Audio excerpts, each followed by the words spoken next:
It happened years ago, but it's still a vivid memory in my mind. It's not the kind of thing I talk about often, because people don't believe in these things like skinwalkers. Or if they do, they think it's all just stories, a folklore. I used to think that too, until I had my own experience. It was back in the late 90s. I was a kid, living with my family on a small property just outside a quiet town in North Arizona. Our land bordered a stretch of pines that were dense, enough to feel like the forest went on forever. We used to play out there all the time, my brothers and I, building forts, chasing each other through the trees, and exploring the open land. We were close to nature, and my parents were big on teaching us survival skills and the importance of respecting the land. I remember that summer. The air was thick with the heat, and the forest was dry. The scent of dust and pine resin hanging in the air. It was the kind of drive that made the world feel heavier, like it was holding its breath. On one evening, I was out near the pines with my older brother Mark. He was always the more daring one of the two of us. And that evening, he was pushing me to explore a part of the forest that we have never ventured before. It wasn't that we didn't go deep into the woods. It was just the thing, the area felt really off. There was an ancient feeling to it, like the trees themselves were watching you. I'm not sure how to explain it further than that. But even as a kid, I could sense something was quite right. Mark, of course, wasn't scared. He was 17 and had the air of invisibility that comes with being a teenager. Come on, we will be fine, he said, tossing a rock into the bush, not even looking back to see if I was following. What's the worst thing could happen? That was the first mistake. The second one was when we heard the sound. It was almost like a person, but not quite. A low, gravelly voice, deep and twisted. Almost like it was trying to mimic a human, but couldn't get it right.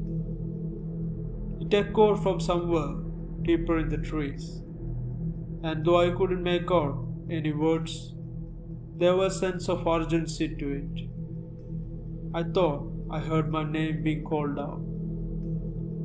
But when I turned to Mark, he was already a few steps ahead, walking further into the forest. Did you hear that? I asked, my voice shaking. He glanced back, rolling his eyes. It's probably just a coyote. Stop being a baby. But I couldn't shake the feeling. It wasn't the sound of any coyote. It was wrong.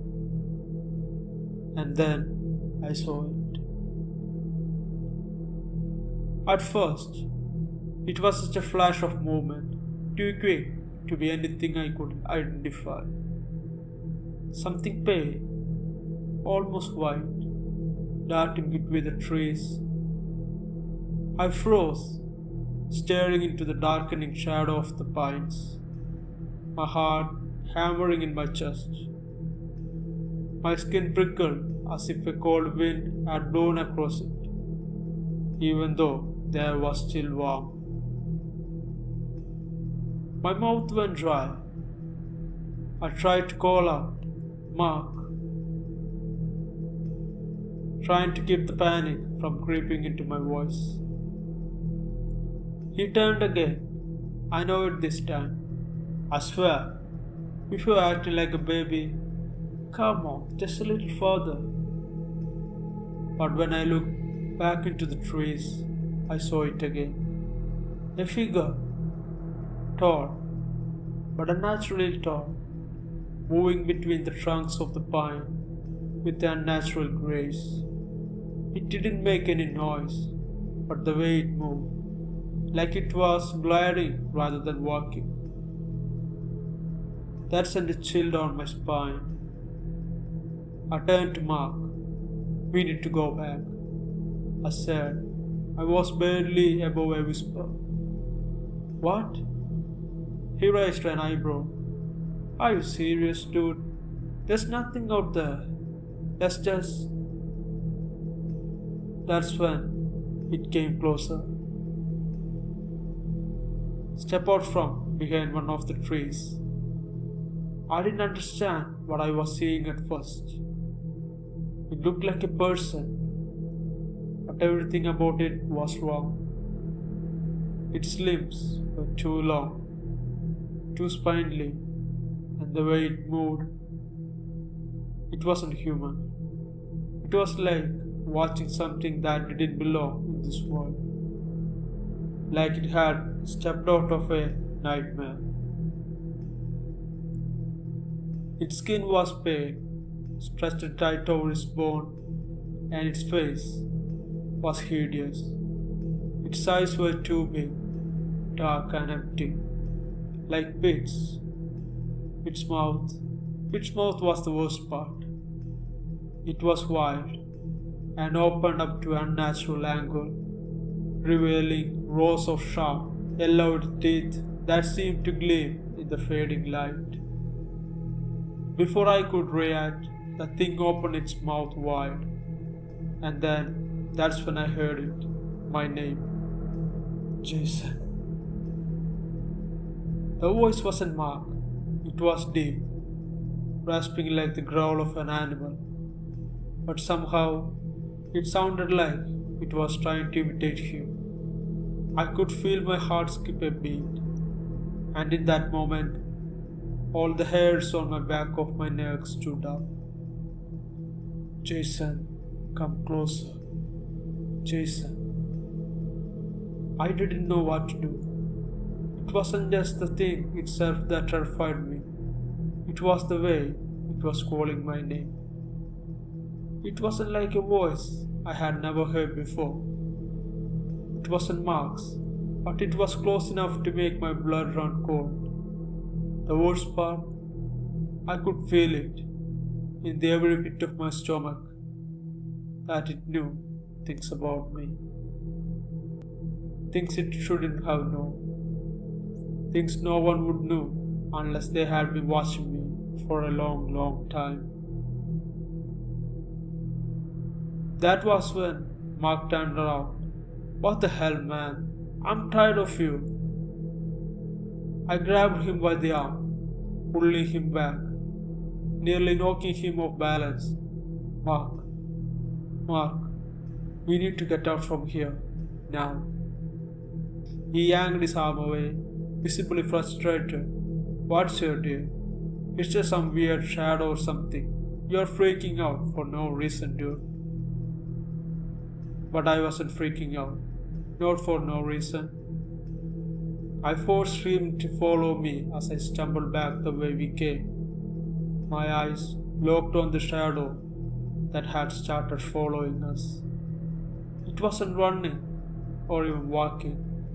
It was just gliding closer and closer, like it was in no hurry, just toying with us. Jason, the voice again, so much closer. The hairs on my back stood up on the end, and I couldn't shake the feeling that if I looked back, I had seen it right behind me. I couldn't explain why. I knew that if we stopped, if we even slowed down, it could catch us. I pulled Mark along with me as fast as my leg would carry me. my breath coming in short, panicked gasp. I didn't dare to look back, but I could feel it, the presence just behind us. The sound of its movement, soft but deliberate, haunted the edge of my hearing. The trees blurred around us. I pushed forward, every step heavier, like the forest itself was trying to hold me back. My mind was screaming at me to move and don't stop, but my body felt like it was slowing down with every breath and every step I take. "Jason, slow down," Mark shouted. I couldn't risk it all. I heard him curse under his breath, but he followed. Good thing too. Because when I turned the corner of the thick cluster of pines, I stumbled over a branch, nearly losing my footing. I grabbed onto a tree trunk for my support, my heart hammering in my chest. And I looked back down my shoulder. That's when I saw it. The figure, standing a good 20 feet away, motionless. It was just watching. Its eyes, those dark hollow pits, were locked on me, as if it was enjoying our fear. "Jason." It was louder this time, sharper, like a command. I dragged Mark, pulling him back, but he jerked his arm away, clearly losing patience. "What the hell is wrong with you?" His voice was shaky, but there was a flicker of anger in his eyes. "This is stupid. It's just some animal." Before he could finish, there was a sound, a quick, sharp crack. It came from behind us. My blood ran cold. I whipped around, expecting to see the thing closing the distance. But what I saw was worse, much worse. There were two of them now. The one we had seen earlier, still standing there, and another, equally terrifying. This one had its face hiding by a tangle of long, black hair, but I could see the pale, bony fingers curling around the trunk of a nearby tree. Its head tilted at an unnatural angle, the way it stood, like it was waiting for something, sent a chill down my spine. "Mark," I whispered, my voice barely audible. "Mark, we need to run, now." I didn't wait for him to respond. I grabbed his arm and pulled him again, almost tumbling back the way we came. The sound of footsteps behind us, soft, slithering across the forest floor, told me they were still following. They weren't running. They didn't need to. My heart was in my throat, and my legs were starting to give out from the strain. The pines ahead seemed to close in on us, the darkness in between them thick and oppressive, like it was waiting for us to fail into its grasp. I didn't dare to look back. I couldn't, but I heard it, the voice, echoing through the trees, chilling my very soul. Suddenly, Mark screamed, a high-pitched, desperate sound that echoed through the trees, cutting off all other noise. I turned, but it was too late. He was gone. There was a flash of movement, something that wasn't human, and then nothing. He had vanished into the shadows of the forest, and all that was left, the sound of the wind rustling the leaves. My heart slammed against my rib, and I stood there, frozen. My mind was racing. "Jason," The voice came from behind me, but this time it was right there. I didn't think. I didn't stop to ask myself any more questions. My feet were already moving, running faster than I ever had in my life before. As though my survival was depending on putting as much distance between me and whatever had taken mark. My eyes scanned the trees desperately for any sign of him, but it was no use. The woods had swallowed him. I came to a clearing in the forest, gasping for breath, my legs burning, and I stopped trying to catch my bearings. The pines, which had once seemed so full of life, were now silent, too silent. It was like the forest was holding its breath. And then I heard it. The unmistakable sound of footsteps. Not the soft padding of an animal, but something deliberate, calculated. Slowly I turned around. There, standing at the edge of the clearing, was the creature. The one that had been following us. It was so much closer now. Its pale, hollow eyes staring right at me. And in that moment, I realized with a sickening certainty that it wasn't just following me. It was waiting for me to take the next move.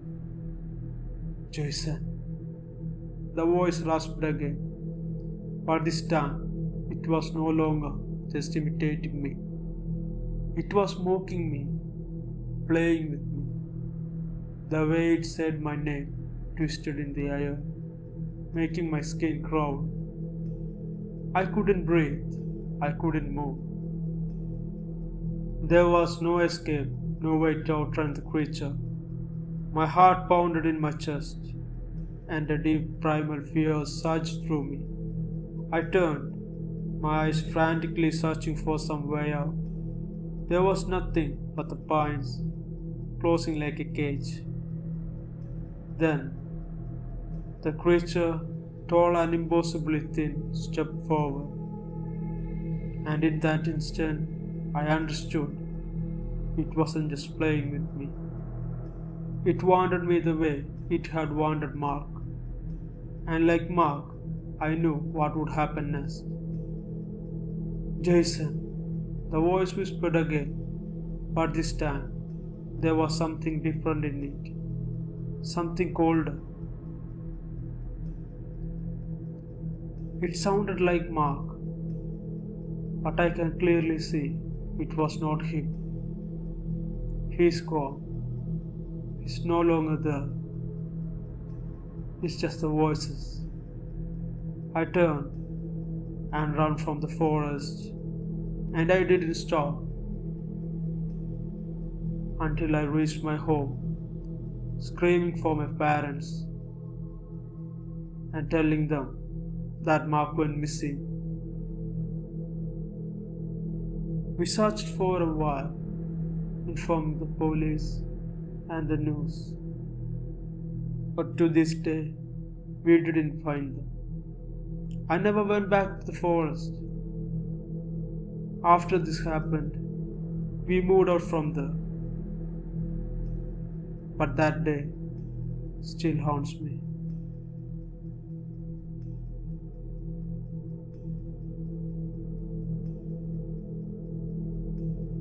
Hope you guys liked this video. If you did, please consider subscribing to this channel and enable the bell icon so you don't miss new uploads. And also check out other videos in this channel too. Like them and share them. And if you have any suggestions or any improvements I need to make in this channel, please post them in the comment section. Till next time, this is Malayali WENDIGO. Bye.